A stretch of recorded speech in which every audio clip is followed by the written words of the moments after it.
All right. What's up, everybody? This is your boy Jay coming at you live Tuesday evening. Continuing with chapter number 8 of Your Invisible Power by Genevieve Buren, and I'll jump on it right away.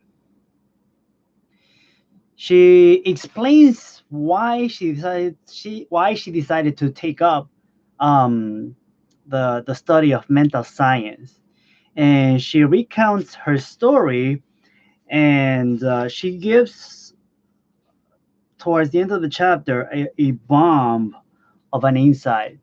So I'll share a little bit of the story about how she came to experience and why she wants to why she decided to take up mental studies herself in her case. Okay, so for her it was the realization that um, she became a student of this material. What's going on, Athanasius? She became a student of mental science because she had an experience of learning from Thomas Troward through his books, and she made up in her mind that she wanted to go study with him. And she was in the U.S. and he was in England, I believe, and she needed she just made up her mind that no matter what, she was going to go there. Now, this was back in 1920, early 1920, or like early 1900s, where it was actually very expensive to travel overseas. And it was at the time, hey Zoe, and at the time it was rare for women to travel on their own. Um, so she and the reason why she shares this story is because had she was fortunate, I guess you can call it, to have married well, and her husband passed away early. However, her husband managed finances so that she would get stipulated payments every month, so that she would never have to worry about her day-to-day life. And that's why she was able to travel pretty comfortably from place to place, and meet with whichever friends she wanted to meet up that month or that week. Yet she felt very empty inside. She didn't know what it was, or what was it that actually had her feel so empty inside. And she decided to take up spiritual studies to see if she could be fulfilled from the inside. And she wasn't getting an answer. She wasn't getting an answer. And right when she was about to give up, a friend of hers told her to go see somebody, a great seer and teacher named Abdul Baha. She doesn't mention where she went to see this teacher. However, she went to see Abdul Baha, and quote unquote, not much came out of it. But she did live with this deep sense of contentment, because this great seer did tell her that she will ultimately travel the globe over seeking for the truth. And she didn't know what that even meant at the time, but she knew that something had woken up inside. And for her, it was like, okay, so I guess that's a start or something. And funny enough, just a short time later, she was visiting a friend, and on this little table, she saw a book titled the Edinburgh Lectures on Mental Science by Thomas Troward. She had no idea why this book interested her so much. She picked it up. She realized that this book cannot be read; it has to be studied. So she studied it, but it was really hard. It was so tough, and there was just too much wisdom packed into a few words. And after some time, she decided to pick up another book, which people told her was a little bit simpler and easier to digest, which was the Dory Lectures by Thomas Troward. Nonetheless, book still complicated, a lot to digest all by herself. However, in the Dory Lectures, she read in the chapter titled "Entering into the Spirit of It," and in that chapter she came upon this this paragraph which completely lit up her life, basically. And so let me share what that what that paragraph was, because actually this paragraph has been repeated to me time and time over since early 2000. I just didn't know what to make of it. It was just too much for me at the time. It was I like there was a deep sense that it had a lot of truth in it. I couldn't digest it. None like I couldn't even memorize it because my mind would just like unravel as soon as I started to hear the words in the paragraph. But let me share with you guys, and see, and I challenge you guys to memorize it and enter into the spirit of this statement. So here it goes. My mind is a center of divine operation. The divine operation is always for expansion and fuller expression. And this means the production of something beyond what has gone before, something entirely new, not included in the past experience, though proceeding out of it by an orderly sequence of growth. Therefore, since the divine cannot change its inherent nature, it must operate in the same manner with me. Consequently, in my own special world of which I am the center, it will move forward to produce new conditions, always in advance of any that have gone before. Hey Claire, good to see you. I got that comment too. A lot of people think that I'm playing the piano when I'm reading. So let me read that statement once again, and I'll let you guys play with it, memorize it, buy the book if you need to. But here it goes again. My mind is a center of divine operation. The divine operation is always for expansion and fuller expression. And this means the production of something beyond what has gone before, something entirely new, not included in the past experience, though proceeding out of it by an orderly sequence of growth. Therefore, since the divine cannot change its inherent nature, since the divine cannot change its inherent nature, it must operate in the same manner with me. Consequently, in my own special world, of which I am the center, whew, it will move forward to produce new conditions, always in advance of any that have gone before. Hey, Michelle, good to have you, girl. Yeah, exactly. Piano stream. I got that comment about last week. A friend of mine said the same thing, Claire.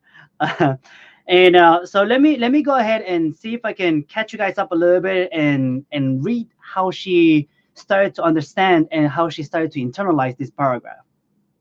She says, it took an effort on my part to memorize this paragraph, but in the endeavor toward this end, the words seemed to carry with them a certain stimulus. Each repetition of the paragraph made it easier for me to enter into the spirit of it. The words expressed exactly what I had been seeking for. My one desire was for peace of mind. I found it comforting to believe that the divine operation in me could expand to fuller expression and produce more and more contentment. In fact, a peace of mind and a degree of contentment greater than I had ever known. The paragraph further inspired me with deep interest to feel that the life spark in me could bring into my life something entirely new. I did not wish to obliterate my past experience, but that was exactly what Trower said would not do. The divine operation would not exclude my past experience, but proceeding out of them would bring some new thing that would transcend anything that I had ever experienced before. Meditation on these statements brought with it a certain joyous feeling. What a wonderful thing it would be if I could accept and sincerely beyond all doubt, believe beyond all doubt that this one statement of Trowards was true. Surely, and it's going to get really cool here. Okay, so pay a lot of attention. Surely the divine could not change its inherent nature. And since divine life is operating in me, I must be divinely inhabited. And the divine in me must operate just as it operates upon the universal plane. This meant that my whole world of circumstances, friends, and conditions would ultimately become a world of contentment and enjoyment of which I, I am the center. This will all happen just as soon as I was able to control my mind and thereby provide concrete center around which the divine energies could play. Surely it was worth trying for. If Troward had found this truth, why not I? The idea held me to my task. Later, I determined to study with the men who had realized and given to the world so great a statement. It had lifted me from my state of despondency.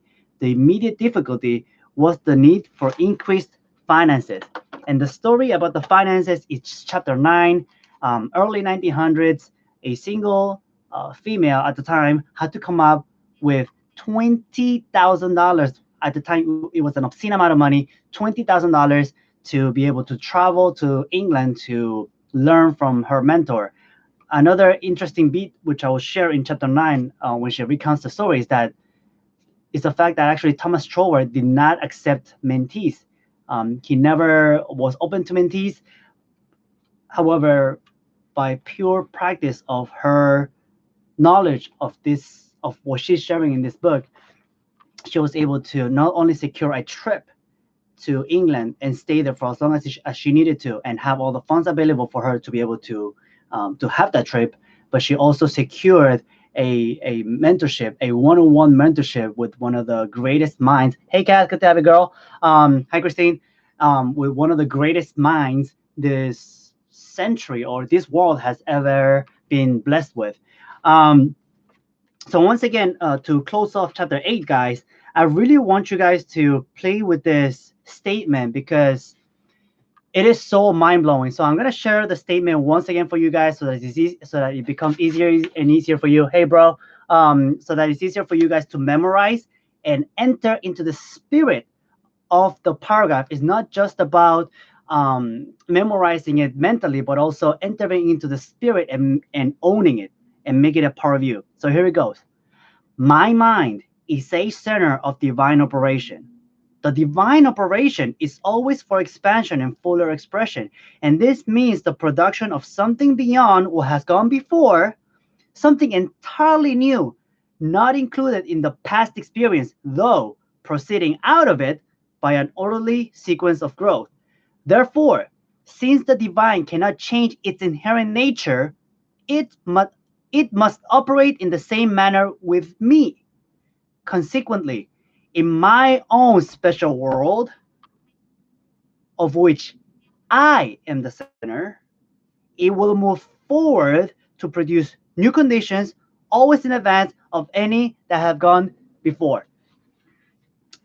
And if you missed the explanation that she gave of this little statement, refer back to it. Or alternatively, you can hop into my private Facebook group, The Phenomenal Paradigm, in which I'm going to be sharing deeper insights about the statement and about the insights that I got from reading this chapter. So without further ado, guys, I always appreciate the heck out of you guys for investing precious time of your day to listen to the insights that I share. I always try to give you practical insights for you to take into your life and put them in use. This statement that I shared is an atomic sized golden nugget. It is very practical. It is up to you to take it, memorize it, make it yours, and apply it into your life so that you start to, like it says on the paragraph, operate in a way that you're going to expand, and fully express without being limited by what has gone before, and not forsaking, forsaking, I guess is the word, your past, but by an orderly sequence of growth, experience something which you have never experienced before.